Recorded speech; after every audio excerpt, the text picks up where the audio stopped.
Bonjour à tous. Pour ceux que je connais pas, parce que je connais pas tout le monde loin de là, je suis donc Olivier Pirat. Je travaille avec Gérard sur le projet QB50 pour l'X et les mines. Je vais vous parler un petit peu de software aujourd'hui. Alors, il faut remettre un petit peu les choses dans le contexte. Je suis arrivé sur le projet il y a 1 an et demi à peu près. On n'a pas tous clairement la même façon de travailler, on n'a pas tous les mêmes moyens, les mêmes environnements de travail. Le centre spatial étudiant de l'X, pour situer un petit peu, pour ceux qui ne connaîtraient pas, c'est un Algeco sur le parking des labos. Hein, voilà. Avec deux mecs qui travaillent dedans, donc Gérard et moi la plupart du temps. Des étudiants qu'on voit de temps en temps, c'est pas de leur faute, hein, c'est qu'on leur laisse pas forcément le temps qu'il faudrait pour. Voilà. Et donc on a une approche peut-être un petit peu artisanale, un peu à la russe, hein, par rapport au CubeSat.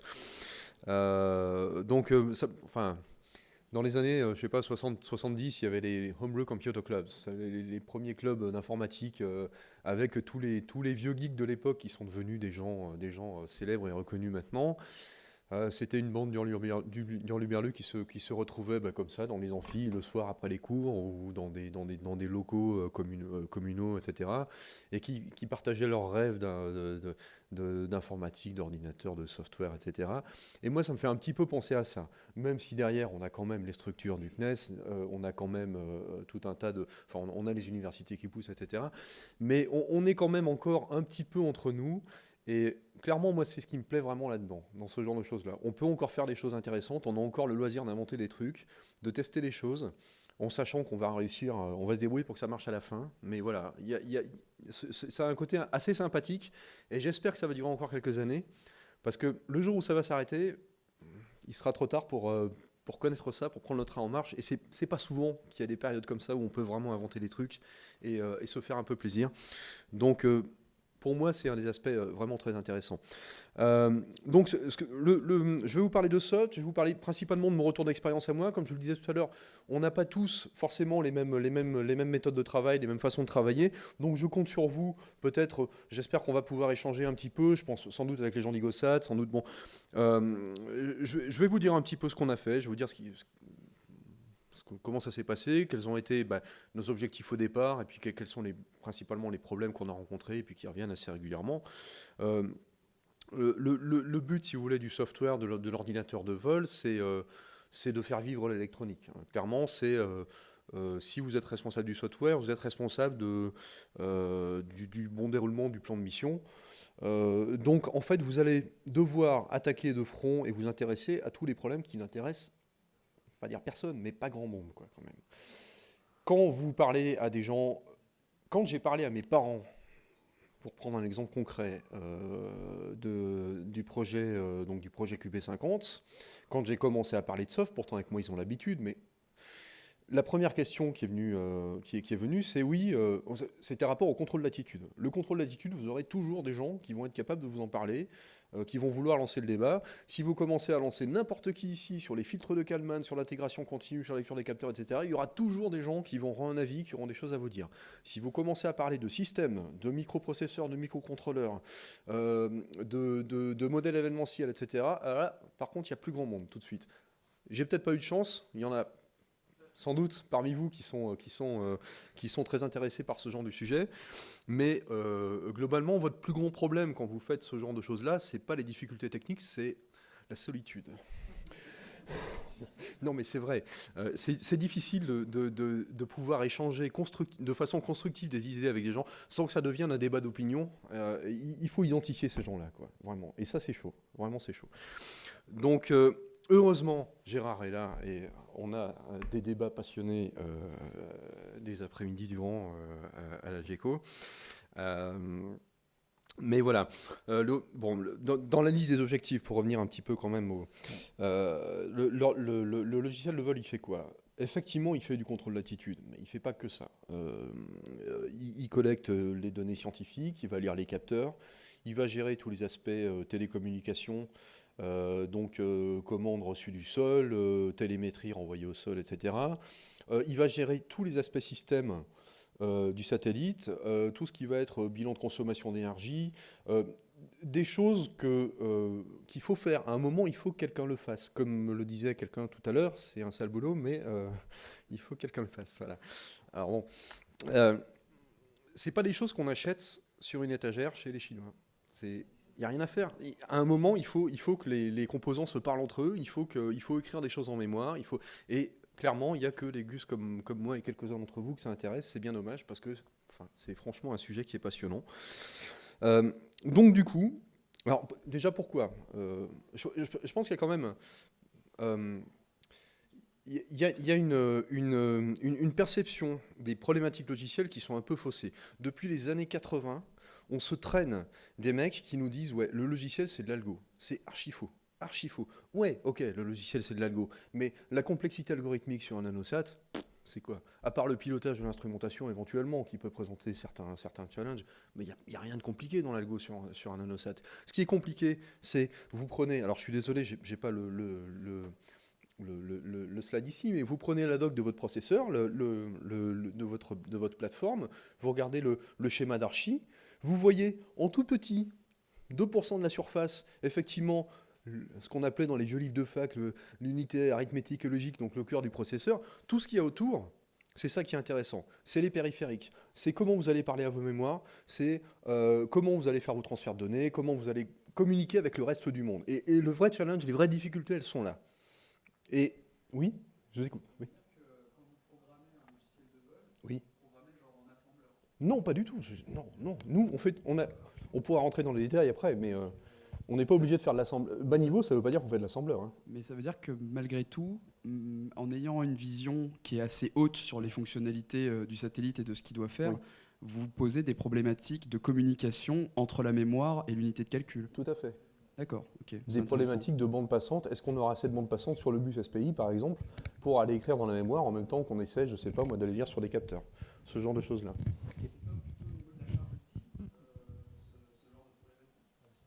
Bah, de la charge utile, c'est-à-dire la charge scientifique, vous voulez dire? C'est ça?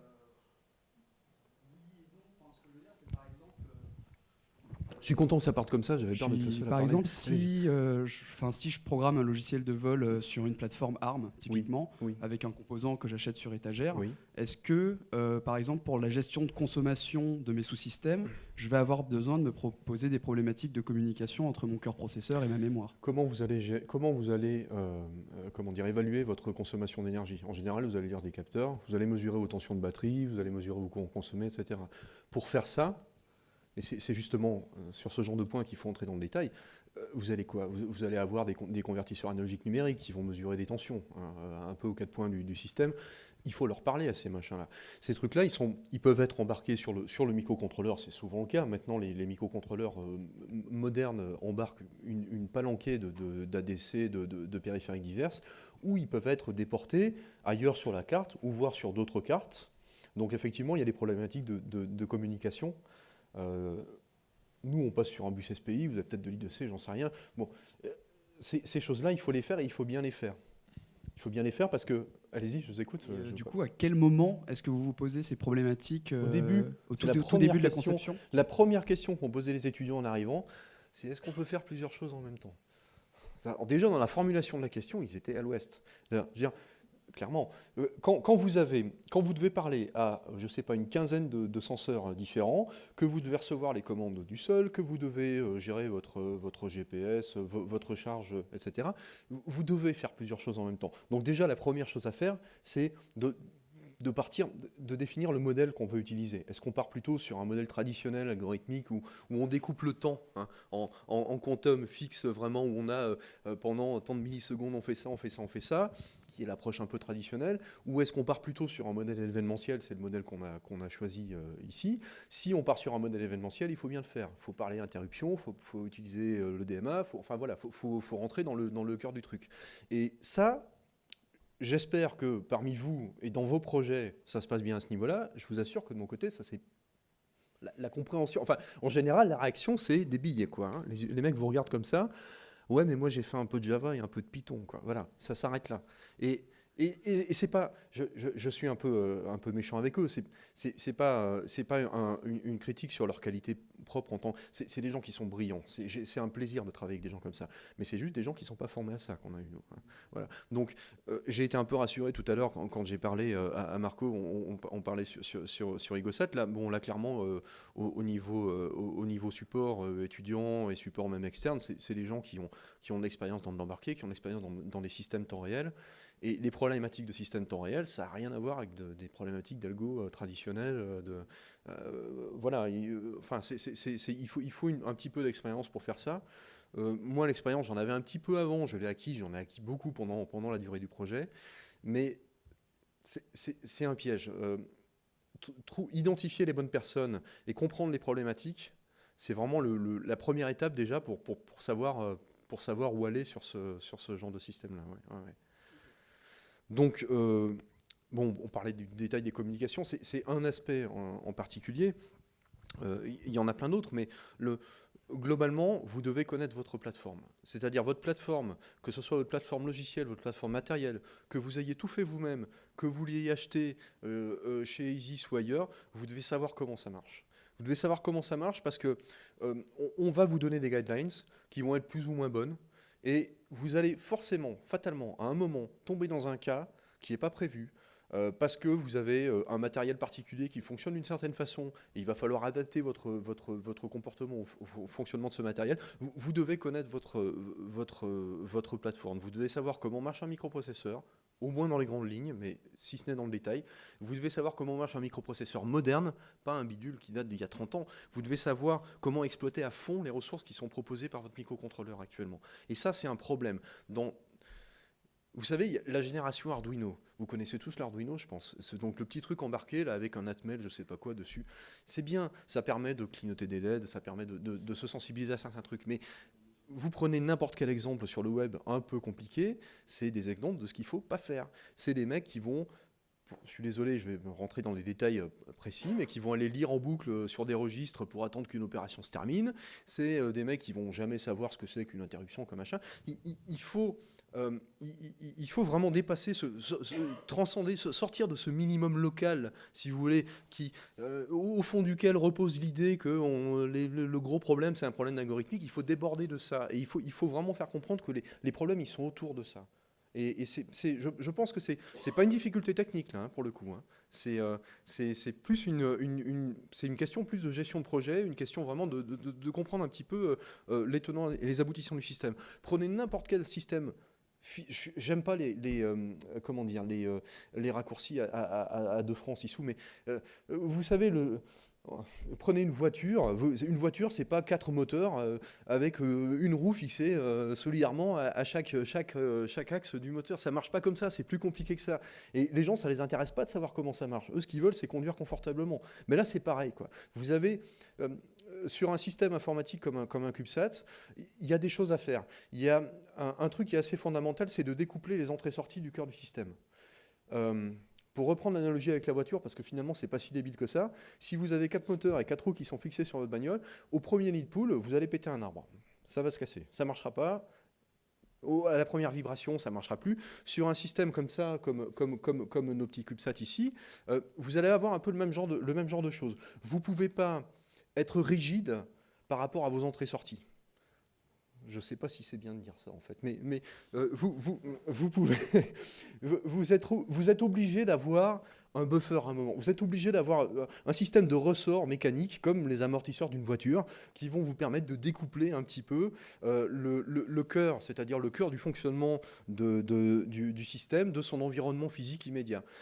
En électronique, c'est pareil. Prenez n'importe quel système électrique, il est monté sur ressort. Vos capas de découplage, elles servent à ça. Vos selfs, ils servent à ça. C'est dans tous les domaines. C'est toujours intéressant de faire... Oh, pardon, je vais tuer un micro. De faire des parallèles entre ces différents domaines-là, parce qu'on retrouve des principes fondamentalement qui sont les mêmes, finalement. Et il n'y a aucune raison pour que, en info, on n'ait pas aussi cette culture-là. Je fais partie de la génération des gamins dont les parents ont subi difficilement, au moment des années 60, le passage de ce qu'on appelait les maths classiques aux maths modernes. Alors je pense que ça interpelle certains d'entre vous, je ne sais pas, mais c'est des gens qui ont... Dès qu'on parlait un petit... On est passé un petit peu... En gros, on est passé de la géométrie et de l'arithmétique à des choses un peu plus abstraites, comme l'analyse, les algèbres, etc. largués, hein, les vieux, hein, largués. Et le problème, c'est que 20 ans plus tard, on a eu la révolution informatique, etc., les microprocesseurs, tout ça, on est toujours bloqué dans les années 80, maintenant, à ce niveau-là. On n'a pas vraiment eu encore ce changement. Alors, si, dans les facs ou dans les populations de personnes qui font, je sais pas moi, qui vont faire de la théorie des langages, etc., bon, c'est des gens qui ont l'habitude de manipuler les concepts abstraits, de construire des algèbres qui vont les aider à résoudre des problématiques qu'ils ont trouvées eux-mêmes. Mais demander dans la rue à la personne lambda, cette sensibilité, elle n'est pas encore là. Et donc, il y a un vrai problème au niveau, je pense, de la formation des étudiants, déjà, à ce niveau-là, et y compris des étudiants là qu'on a sur tous les projets. Il faut comprendre un petit peu comment ça marche et être un petit peu au fait de ce qui se fait aujourd'hui et sortir des vieilles idées. Des vieilles idées de il y a 20 ans, quoi. Donc il faut un background hardware, il faut un background software, et il faut des gens qui s'intéressent à ce genre de trucs, parce que déjà qu'ils les comprennent, pour s'y intéresser, déjà il faut comprendre un petit peu. Et ça, clairement, c'est quelque chose qui nous a manqué. C'est pas que des problèmes techniques. En termes de gestion de projet, il y a des choses aussi intéressantes à faire. C'est clair que on l'a bien vu là, on n'est pas très nombreux. On a eu plusieurs promos d'étudiants qui sont passés, mais je ne sais pas comment on s'en serait sorti. Enfin, heureusement qu'on était deux. Enfin, au moins la partie hard et la partie soft. Avant, moi, ça fait pas longtemps que je suis là, mais ça fait 4 ou 5 ans que tu es sur le projet, je sais pas. Il y a eu tout un travail sur la partie méca, sur les simulations, etc. Il faut des gens qui soient responsables de ces pôles-là, même sur des petits projets.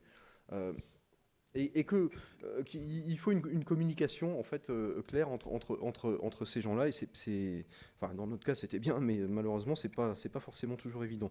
Donc je pourrais prendre des exemples concrets, je ne vais peut-être pas vous inonder l'exemple concret, mais clairement, qu'est-ce qu'il faut savoir faire pour faire du soft? Donc il faut cette connaissance des plateformes, j'en ai assez parlé, il faut savoir dimensionner la plateforme, on en a parlé un petit peu tout à l'heure, les interlocuteurs précédents en ont parlé un peu, comment on dimensionne une plateforme? Déjà, il faut comprendre un peu, donc on a parlé, donc il y avait tout la définition du plan de mission, etc. Il faut toujours faire le lien entre ce qu'on veut faire, la plateforme qu'on a, où est-ce qu'on veut aller. Ça paraît évident, mais si vous pouvez, vous, en tant que responsable logiciel, participer aux choix qui sont faits en termes de matériel, en termes de plateforme, faites-le. Clairement, faites-le. Je vais vous donner un exemple. Et promis, c'est pas pour taper sur Gérard, mais c'est pour donner un exemple. On a deux gyros, on a un gyro, un magnéto, c'est des petits MEMS. Bon. Ces machins-là, ils ont plusieurs modes de fonctionnement. On leur parle sur l'Ambus SPI. Ils ont un mode de fonctionnement avec un FIFO, des interruptions, etc. On s'en sert pas. Pourquoi? Parce que, et j'aurais pu le voir avant aussi, hein, mais on n'a pas routé la pinoche interruption.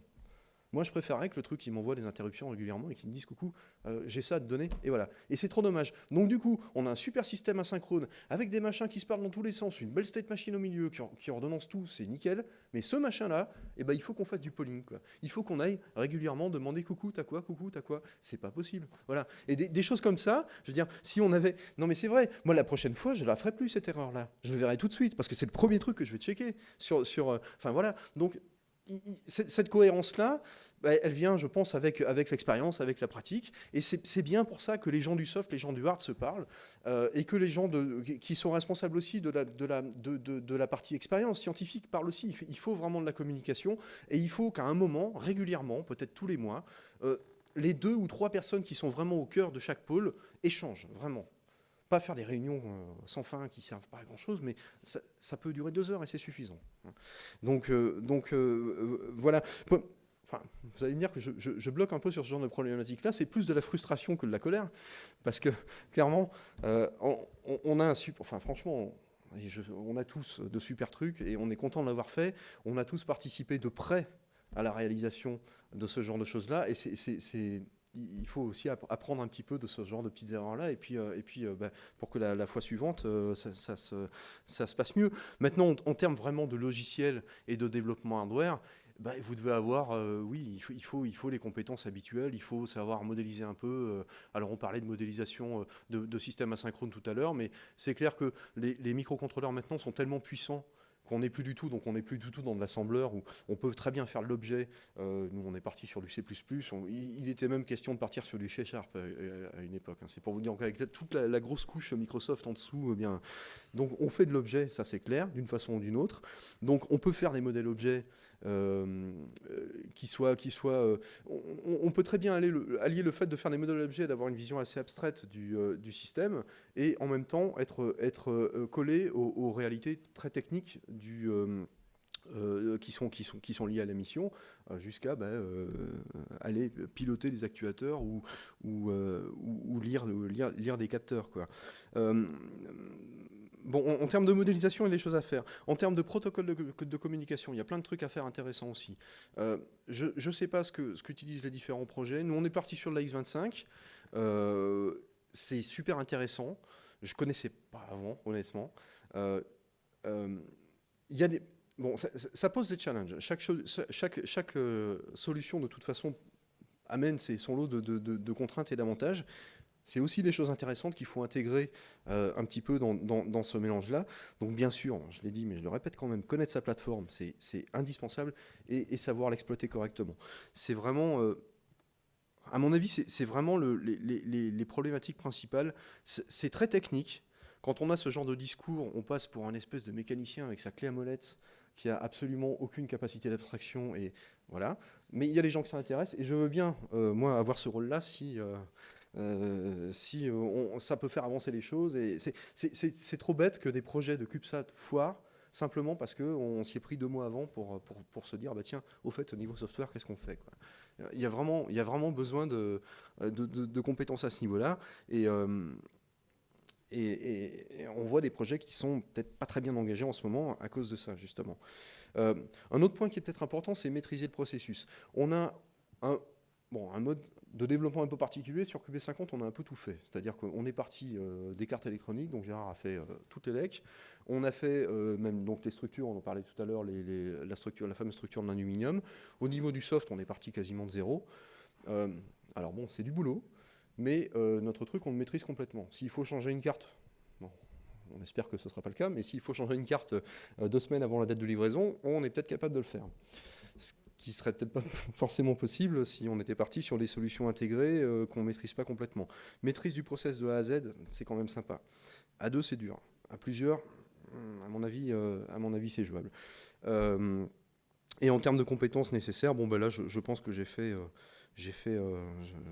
assez insisté sur ces points-là. Il y a quand même, bon, avant de peut-être d'ouvrir un petit peu, d'arrêter de parler à 100 à l'heure et d'ouvrir un peu le débat, il y a plusieurs choses que j'ai notées pendant les précédentes interventions qui sont intéressantes. Cette question de mise en commun du travail. On parlait tout à l'heure au niveau de l'électronique. On parlait de sujets naissants. Je ne sais plus qui a employé cette expression-là au sujet de la loi de la LOS. Il y a des informations à faire passer, à mettre en commun. On est tous pour l'instant en train de faire notre petit truc dans notre coin. On se réunit heureusement, et merci d'ailleurs, pendant ce genre d'occasion, mais on n'a pas l'occasion de communiquer énormément.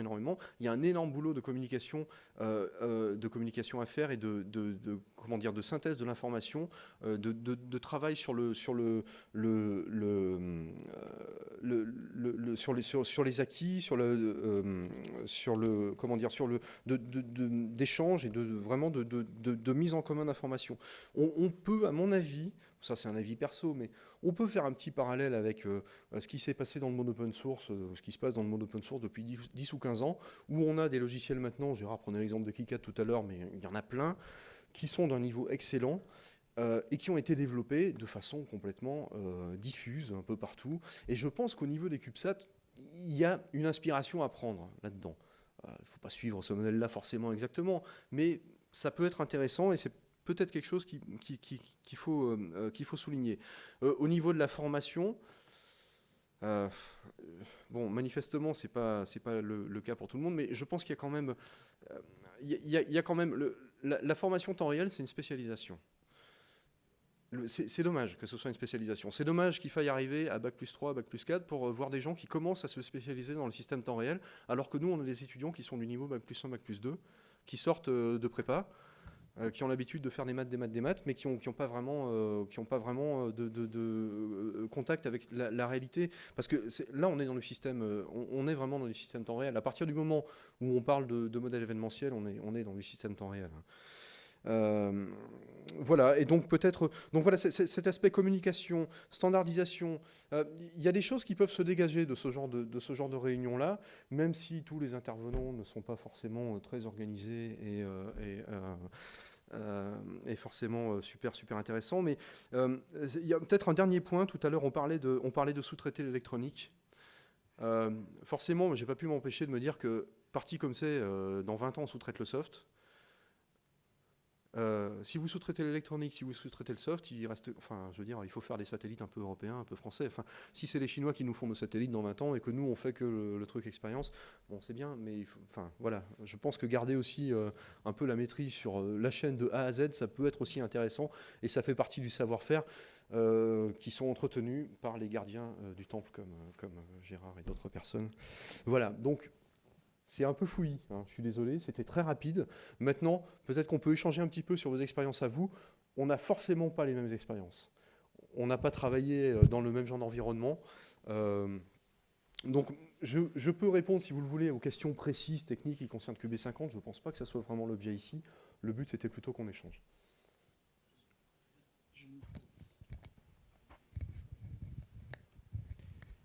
J'ai une petite question. Oui.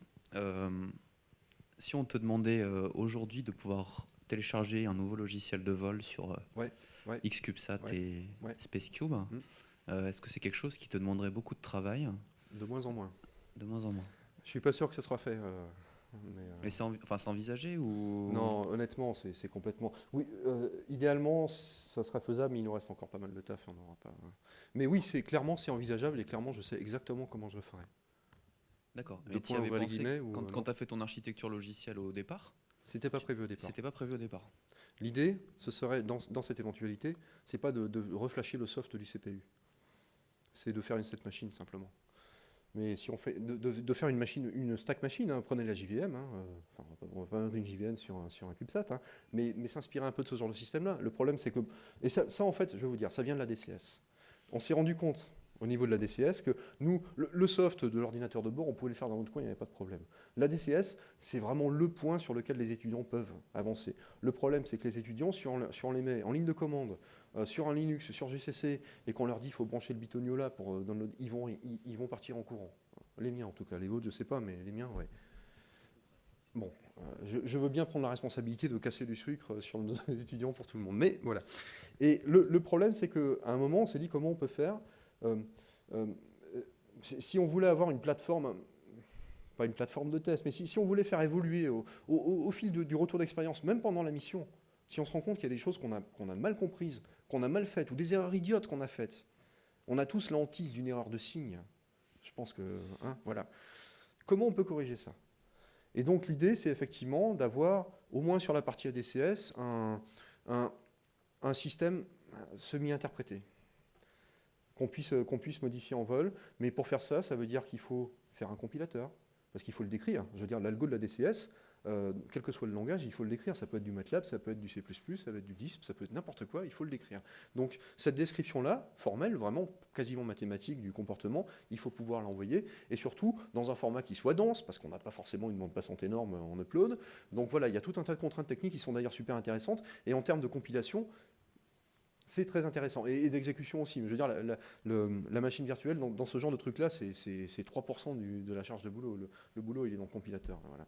Donc, ouais, pour répondre clairement à votre question, oui, si on avait 2 mois de plus, sans problème. Maintenant, ça va être chaud, mais on va essayer quand même. Voilà.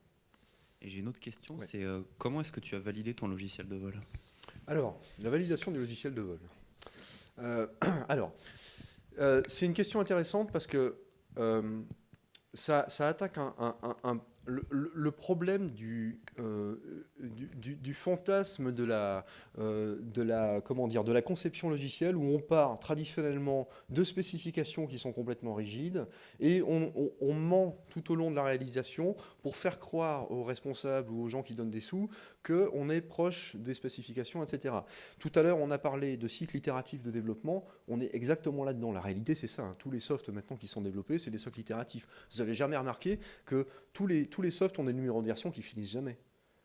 Je sais pas, Windows, on s'en fout. Windows se sera arrêté à 95. Bon, c'est un mauvais exemple, c'est de la merde de toute façon. Mais un soft s'arrête aujourd'hui, il n'est pas mis à jour pendant 3 ans, tout le monde dit c'est mort, il ne sert plus à rien, alors que c'est pas vrai. Vous avez des contre-exemples. Vous avez un truc que vous connaissez sûrement tous. Vous avez sûrement tous galéré ou adoré, ça dépend, TeX, le système de typographie qui a été inventé par Donald Knuth dans les années 70 par là. C'est un truc génial. Lui, il a trouvé une solution sympa pour ça. Au lieu de faire TeX version 1, version 2, version 3, il a pris Pi. Il a commencé par 3, il a fait 3.1, 3.14, 3.1, etc.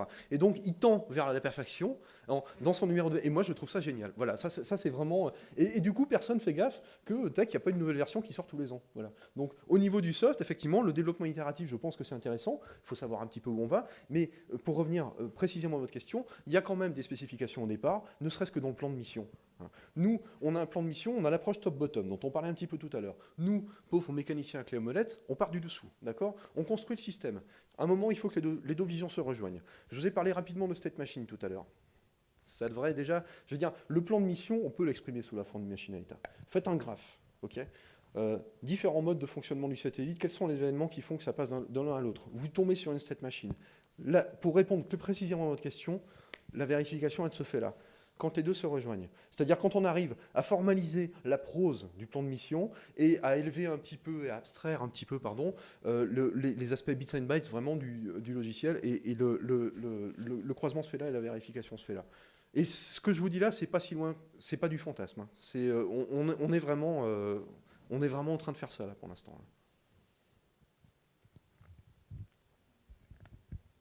Là. Alors j'avais une question qui rejoint un peu celle d'Antoine. D'un point de vue test, alors c'était pas du tout orienté test de validation. Ouais. Du coup, vous avez parlé de développement itératif. Ouais.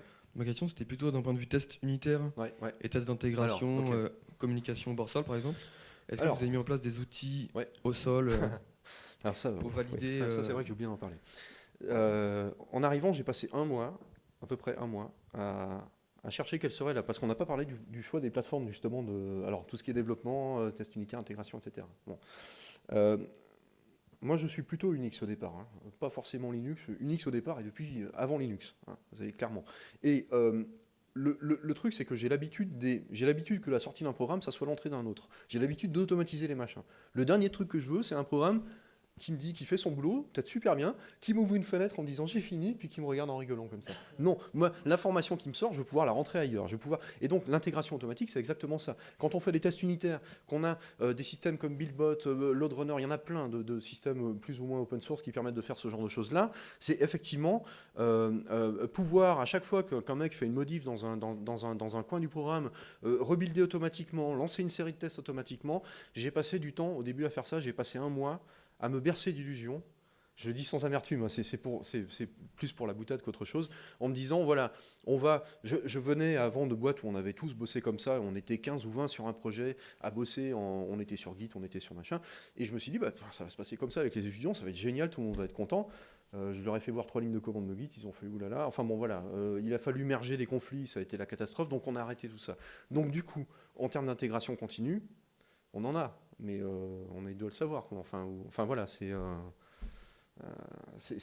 malheureusement, c'est très limité. C'est très limité. Okay, j'avais une autre question qui a rien à voir du tout. Ouais. Je sais pas, alors sur les deux satellites, je sais pas s'il y avait un gros besoin en commande contrôle, mais est-ce que vous avez une base de données satellite ? Et si oui, est-ce que vous avez mis en place des outils d'extraction pour le logiciel de vol ou pas ? Je sais pas si vous avez besoin de... Base de données, c'est-à-dire de description des paramètres, par exemple, qui sont échangés entre le bord et le sol ? Ou est-ce que... vous n'avez peut-être pas eu besoin de faire ça. Description du protocole, vous voulez dire, ou description de... Non, des paramètres applicatifs vraiment... on a les télémétries pour ça, oui effectivement. Oui, donc là, et donc pour décrire la télémétrie, par exemple, est-ce que vous avez une base de données ou un fichier XML ? On n'a pas formalisé ça. Ok. On n'a pas... Si, on a... Il va me Non, voler la si, vedette, non, mais il y a un comprends. document qui décrit effectivement toutes les commandes, donc c'est le mode opérationnel qui décrit toutes les commandes qu'on envoie sur le satellite.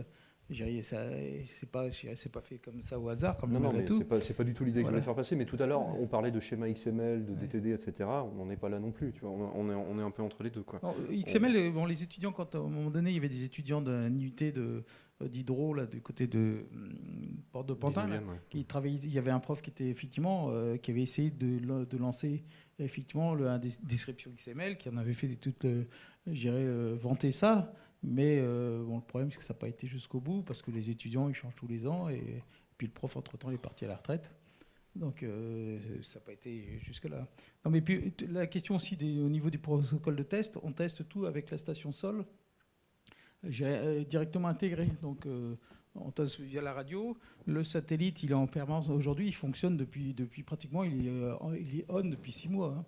Donc, Olivier fait effectivement, il fait des updates au niveau du soft, hein, en fonction du développement soft et puis des améliorations. Mais pratiquement, le soft, il est en marche depuis 6 mois. Hein, donc, C'est un peu l'avantage d'avoir notre propre plateforme. C'est-à-dire que enfin, des ODB, on en a 3 ou 4. On en a plus qu'il nous en faut et on peut toujours en avoir un qui tourne en permanence et qui est plutôt là, effectivement, pour mais là, il y a le valider config, le satellite backup, Oui. c'est lui qui sert au développement du soft, il est en fonctionnement permanent. Donc on finit de développer le soft dessus, mais bon, je dirais, il n'y a pas de, je dirais, il n'y a pas d'un processus, je dirais, pour dire, je dirais, chaque fois normalement en soft, quand on fait une modif, on fait ce qu'on appelle vérifier s'il n'y a pas de régression. Bien sûr. Mais je dirais, ça Test se de fait non-régression, automatiquement dans le sens qu'on automatiquement, je dirais, le soft il tourne, on repasse des commandes, on reçoit des télémétries. Je dirais, le soft, donc c'est un processus qui est permanent. Voilà.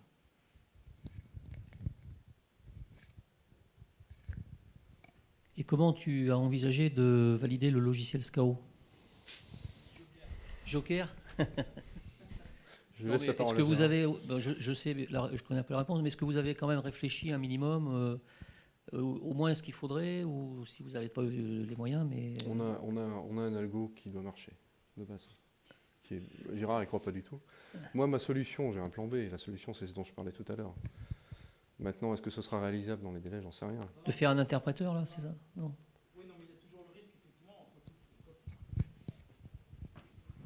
Il y a toujours le risque du plus, du signe plus ou moins dans une bobine ou dans un capteur. Hein, parce que quand on regarde les référentiels des axes entre l'axe X, Y, Z du satellite, l'axe du magnétomètre, l'axe du gyromètre, les axes des bobines, tout ça, ils ont tous des références différentes. Donc il y a un tableau, effectivement, je fais un tableau géré de référentiels pour dire, voilà, l'axe X de l'un, c'est l'axe Y de l'autre, ainsi de suite. Donc, mais je dirais en termes de soft, une ligne de soft, c'est un bug, hein, c'est certain. C'est qu'à un moment donné, je dirais aujourd'hui, c'est difficile, je dirais, de mettre tout l'algo en route et puis d'être sûr. Bon, Olivier fait des vérifications, il a mis une boussole, il regarde effectivement, ça commande bien la bobine, mais je dirais, il n'y a pas de garantie à 100% aujourd'hui. Même la confiance, il a confiance dans l'algo qui a été fait.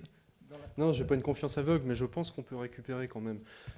On a pas mal de changements de repères, on a pas mal d'algèbre linéaire en fait, avec des matrices, des machins. Les matrices, on peut les paramétrer, c'est pas du code. Alors S'il faut justement, changer un signe dans une matrice. Oui, mais c'était ma question aussi complémentaire. C'est effectivement, comme vous avez des différents paramètres, notamment là, de matrice et autres, est-ce que ça, par exemple, typiquement, c'est pas des choses que vous pourriez modifier par télécommande au cas où vous auriez malgré tout une erreur? Je pense qu'on peut au moins faire ça. Oui, mais est-ce que vous l'avez prévu ou pas? Il n'y aura pas le temps, d'accord, ok. Mais parce que ça aurait été au moins le minimum d'avoir... on ne télécharge pas le logiciel, mais au moins on peut peut-être corriger par des matrices, des paramètres. On n'a qu'à téléphoner au QB50, voilà. Voilà. Vous allez peut-être les avoir.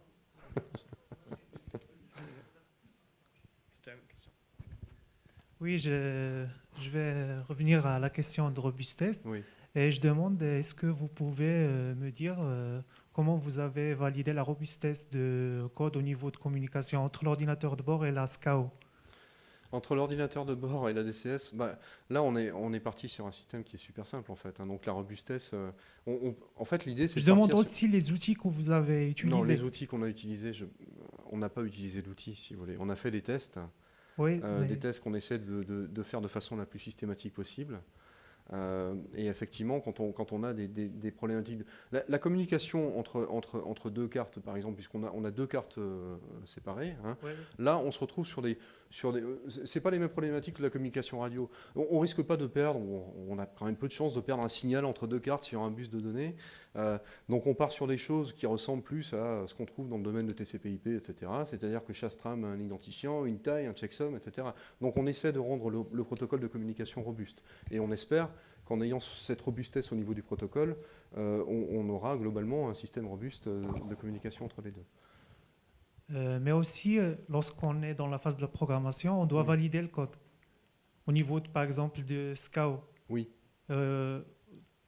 Comment on va procéder? Les outils les outils qui ont été... on en parlait un petit peu tout à l'heure. Les outils qui ont été utilisés pour ça, c'était MATLAB, c'était Simulink, etc. C'est-à-dire qu'on a tout un boulot de simulation qui a été fait, par les mines en particulier. Et c'est vrai qu'en simulation, on est bon. D'accord. J'ai une autre question. Vous avez parlé sur DMA.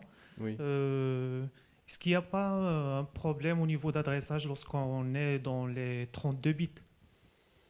Au niveau de données sur le DMA? Oui. Non, le seul problème qu'on peut avoir sur le DMA, c'est que toutes les parties de la mémoire ne sont pas forcément sur le même bus partagé.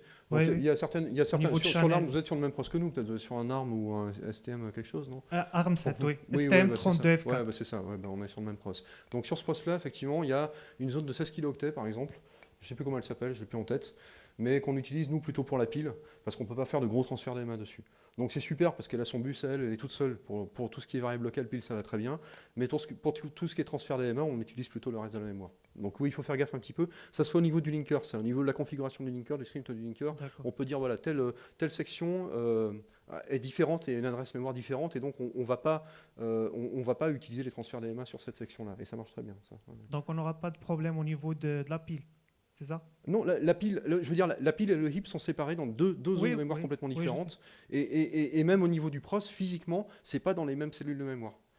La pile, elle va être sur ce petit truc de 16 kg. Je ne sais pas si vous avez en tête le schéma de principe. Voilà. C'est il est en haut à gauche. Alors, je ne sais plus exactement sur le schéma. Hein. Il y a 16 kg de RAM, là, je crois, qui sont là. Ça, on s'en sert pour la pile. On ne peut pas faire de transfert d'AMA dessus parce que le bus de données, en tout cas, n'est pas relié au bus AHB principal sur lequel est relié le DMA. Il n'est pas relié sur la matrice du DMA, en fait. Donc voilà. Donc c'est... Mais sur le reste, il n'y a pas de problème, ça marche. Enfin, on n'a pas. Je vois pas trop pourquoi on aurait des problèmes d'adressage en fait liés au DMA. J'ai peut-être pas bien compris la question en fait, mais le fait que ce soit 32 bits ou pas, enfin le DMA, bon, il est intégré dans le pros, il est fait pour ça. Non, ça. Par exemple, est-ce qu'on est obligé lorsqu'on est sur 8 bits, par exemple, et on a reçu des données de 32 bits. D'accord. C'est ça. Okay. Non, ça on peut le configurer là. On peut configurer la largeur de données, on peut configurer l'NDNS. Regardez dans la doc, vous avez le référence manuel de 1600 pages là. Vous l'avez vu, vous le connaissez bien aussi. Hein. Donc, dans le chapitre sur le DMA, dans je ne sais plus quel registre, j'ai plus le nom en tête, mais effectivement, il y a le data width, on peut donner la taille des données transférées. Et c'est peut-être ça, votre question, on n'a pas de problème de parité d'adresse, c'est-à-dire qu'on n'est pas obligé d'être à la frontière d'un mot. Parce que ça, sur les pros MIPS, c'est un problème. Sur les ARM, c'est pas un problème. Mais on est obligé d'adresser, sur certains processeurs, on ne peut pas adresser un octet n'importe où. On est obligé de lire un mot parce qu'il faut toujours qu'on lise à la frontière d'un mot de 32 bits ou d'un mot de la largeur du bus d'adresse du pros. Et là, on n'a pas ce problème-là. Je ne sais pas si j'ai répondu à votre question, mais on pourra en parler après. Si vous voulez. Ça, c'était la question technique. Ça. Je pense que tout le monde est rassuré. Merci.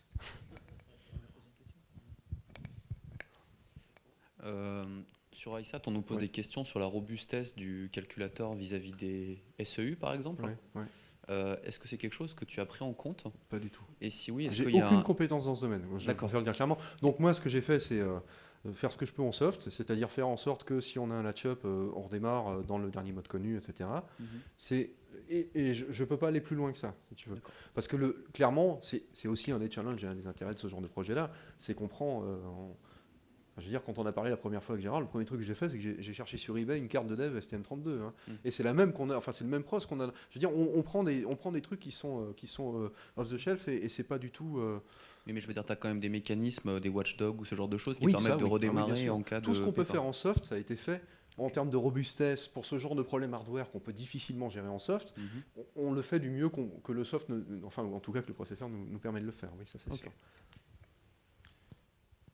J'avais éventuellement une question sur un point qui a été abordé hier. L'autocodage de MATLAB. Avis? Ouais. Pas d'avis?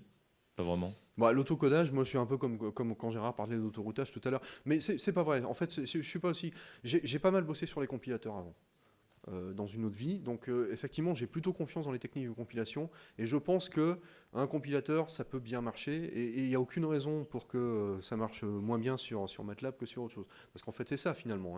Hein. Qu'on traduise du code source dans un langage objet pour une machine ou qu'on le traduise dans une autre code source, c'est de la cross-compilation, mais c'est exactement la même chose, ça revient au même finalement. C'est un peu les mêmes problématiques qu'on retrouve. Pas tout à fait, mais voilà. Donc, why not? Personnellement, j'ai pas d'expérience avec ça, honnêtement. Donc, je peux pas vraiment commenter sur. Par contre, tu peux lui dire ce que le CNES a dit. Oui, vas-y, dis-moi alors. Oui. Non, par contre, tu peux dire ce que le CNES a dit à ce sujet-là hier, puisqu'il n'était pas là hier. Je me souviens plus. Qu'est-ce qu'ils ont Le dit? CNES, eux, ils étaient fans la transposition automatique de MATLAB en C++. Ouais. Pour eux, aujourd'hui, c'était un truc qui roulait. Ouais. Pourquoi? Mais attention, parce qu'il fallait suivre certaines règles. À partir du moment où tu suivais ces règles-là, ça se faisait très bien. Parce que il y avait quand il y a eu le workshop au mois de février là, au CNES sur la DCS, il y avait le gars du SwissCube qui était là, qui était absolument totalement contre faire la transposition automatique. Il disait ça marche pas. Alors que à côté, le CNES disait non, nous on a parfaitement confiance. Et là, cette fois-ci, l'avantage, c'est que hier, ils ont donné quelques raisons. Ils ont dit, effectivement, ils ont expliqué qu'il y a quelques règles à suivre. Et à partir où on suit ces règles-là, ça se passe très bien. Ouais, mais en fait, le truc, c'est dans le langage de programmation, il y a des paradigmes qui sont différents. Il y a celui qu'on connaît tous, le truc itératif où on fait des boucles et des machins. Et puis, il y a le paradigme plutôt fonctionnel. Bon, et quand on passer d'un langage à l'autre dans le même paradigme, c'est toujours facile, c'est quasiment qu'une question de grammaire ou de syntaxe. Mais par contre, passer du fonctionnel vers le pur objet, au pur fonctionnel, par exemple, ça demande plus que simplement traduire. Et je pense que c'est peut-être un petit peu, s'il y a un problème, ça vient peut-être un peu de là, sans le connaître, honnêtement. Mais je vois bien un truc comme ça. Parce que c'est quand même particulier, MATLAB. On est plus sur quelque chose de proche des maths, assez déclaratif, que vers vraiment du procédural traditionnel. Donc,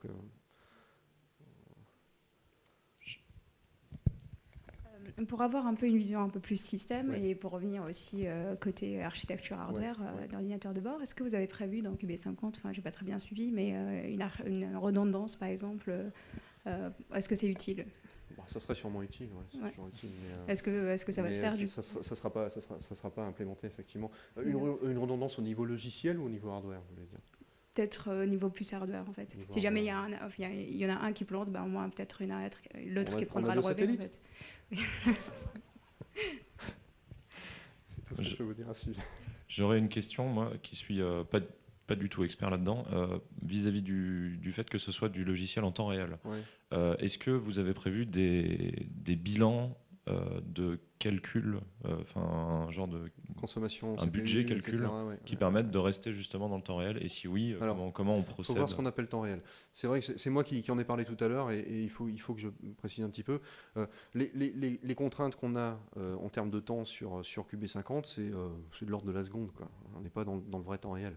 Ce que je voulais dire par temps réel, c'est que c'est plus un système asynchrone. On a des événements qui peuvent survenir n'importe quand.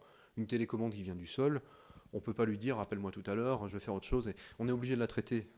Donc effectivement, il faut que tout le système soit un petit peu organisé comme ça pour qu'on soit à l'écoute d'événements plutôt qu'essayer d'aller chercher à droite à gauche. Donc on n'a pas de contraintes hard real time, le vrai temps réel fort qu'ont les mecs qui font des missiles, mais effectivement on est un petit peu dans cette logique-là de réagir à des événements plus que d'être à l'origine d'actions par nous-mêmes. Maintenant, en termes de bilan, moi, ce que alors j'ai peut-être pas en tête, mais j'avais calculé il y a quelques semaines, quelques mois, j'avais calculé, je crois qu'on est à 3% d'utilisation du CPU quand tous les frais de tour. Enfin, le CPU, moi, c'était mon but, c'est qu'il dorme le plus de temps possible. Ouais. On a des interruptions qui arrivent quand il faut, le reste du temps, on dort. Ça nous permet d'avoir un meilleur bilan énergétique et surtout, et pas de data processing en vue, c'est ça? Tout ce qu'on peut faire au sol, on le fera au sol. Oui, d'accord. Oui, ça c'est peut-être un truc, c'est une évidence, mais je sais pas, je prends un exemple idiot, mesurer la tension de la batterie. On va pas s'amuser à faire la conversion. On va lire un ADC, ok, qui va nous, donc un convertisseur logique numérique, qui va nous sortir une valeur entre 0 et 255, ou entre 0 et je sais pas combien. On va pas s'amuser sur le satellite à faire la conversion en millivolts. Pour faire. On va calculer au sol à quelle valeur correspond, et puis on fera le test en dur. Enfin voilà, on peut gagner du temps et de la robustesse en faisant ce genre de choses-là. J'avais plus une question, moi, effectivement, sur le côté, on va dire, un peu encore collaboratif. Hein, j'aime bien ce truc-là. Simplement pour savoir, dans les connaissances acquises pour le développement de QB50 ou dans le développement, effectivement, de ISAT, dans le logiciel de vol, est-ce qu'il y a des morceaux qui pourraient être, je dirais, facilement c'est le but. Diffusables, partageables de façon... On a un gars, enfin bon, ça c'est la petite histoire de l'IV, mais on a une personne du CNRS qu'on voit souvent, qui travaille sur des projets de ballons, etc. Bon, c'est super intéressant. À une époque, moi clairement, et c'était encore un peu, c'était il y a 6 mois, un peu plus, avant que le système tourne en permanence comme il tourne maintenant. On avait commencé à se dire, ça serait quand même bien de pouvoir réutiliser la plateforme, de pouvoir réutiliser le soft, et le soft tel qu'il est fait actuellement. Oui, d'ailleurs, Marco m'avait posé la question il y a quelques temps sur en termes de développement, qu'est-ce qu'on avait utilisé comme API? C'était la question. On a développé notre API, si vous voulez, on a développé. Mais on a développé non seulement l'applicatif QB50, mais on a une plateforme logicielle en dessous qui est, en tout cas, que j'ai voulu la plus générique possible. Et effectivement, ce genre, c'est peut-être pas la meilleure que j'ai faite, j'en sais rien, mais je pense que ce genre d'effort-là, effectivement, ça va dans l'intérêt général d'avoir une communauté des créateurs de nanosat, hein, comme on avait les Homebrew Computer Club, les vieux barbus tout à l'heure, enfin dans les années 60, là. Et c'est ça, en fait. Alors, ok, il faut aller au plus simple, et la priorité, évidemment, c'est d'avoir un projet qui marche, mais parfois, on gagne aussi du temps en faisant ça. Mettre une forge ou un Git sur la plateforme collaborative alors. Why not?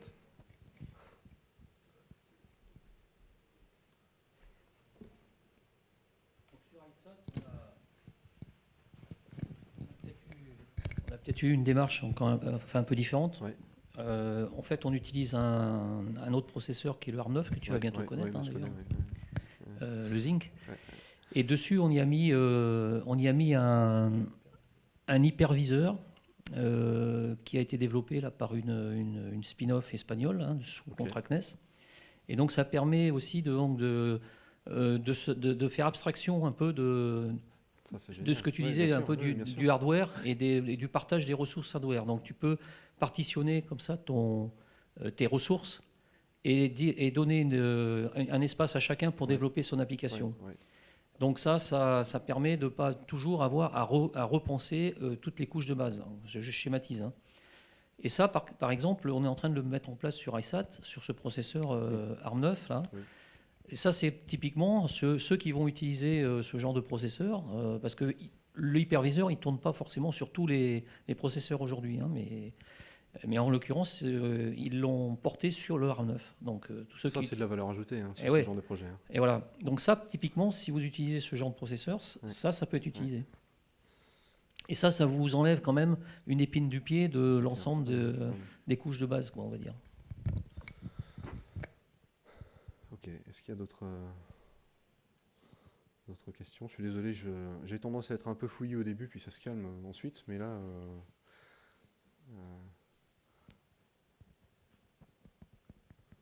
Ok, bon, moi je pense que... On a épuisé toutes les questions. On a épuisé les orateurs peut-être. Je vous remercie d'avoir supporté mon intervention. Et à bientôt.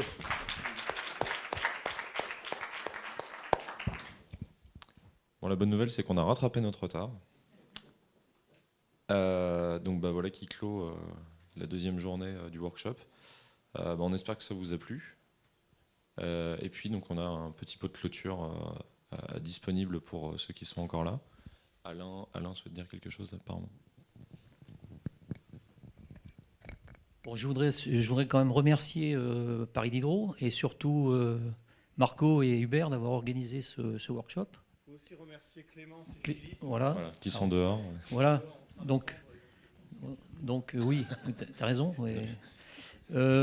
Bon, pour ma part, j'ai trouvé ce workshop très très intéressant et je pense, enfin en tous les cas pour moi, avoir mesuré disons, l'avancée qu'on a fait depuis le début de Janus, finalement, depuis qu'on s'intéresse à ça. Je trouve qu'on est dans une dynamique assez importante maintenant. Et ce que je tire comme conclusion, c'est qu'il faut absolument qu'on mette en commun beaucoup plus de choses. Et je crois que de notre côté, en tous les cas, on va faire l'effort et je crois que c'est quand même un des enseignements de ce workshop, de faire un effort de mettre en commun un certain nombre de résultats, de développement, pour que effectivement on gagne un peu de temps et qu'on fasse profiter à toute la communauté des avancées de chacun. Donc merci encore et j'espère qu'on continuera à faire ce genre de workshop dans les années qui viennent. Merci. Merci aussi effectivement à tout le monde d'être venu. Écoutez, je pense que, nous, en tant qu'organisateurs, je pense qu'on est très contents de la façon dont ça s'est passé. Bon, il n'y a personne, a priori, du campus spatial, mais on remercie le campus spatial. Bah, si Gauthier Hulot, vous êtes impliqué. On remercie le campus spatial d'avoir financé quand même l'événement. Puisque... Voilà, donc vous allez, alors j'espère que je ne m'avance pas trop, mais il était prévu effectivement qu'on envoie un petit message pour essayer d'avoir un retour de votre part, un retour d'expérience de la conférence. Et puis avec éventuellement la possibilité, on va y réfléchir, d'organiser ça peut-être chaque année ou quelque chose comme ça. Donc on vous demandera votre avis si ça vous intéresse qu'on organise ça de façon assez régulière. Voilà. Bon, je pense que on a bien travaillé pendant les 2 jours, donc maintenant on va pouvoir profiter du pot et merci encore d'être venu. Et bon week-end.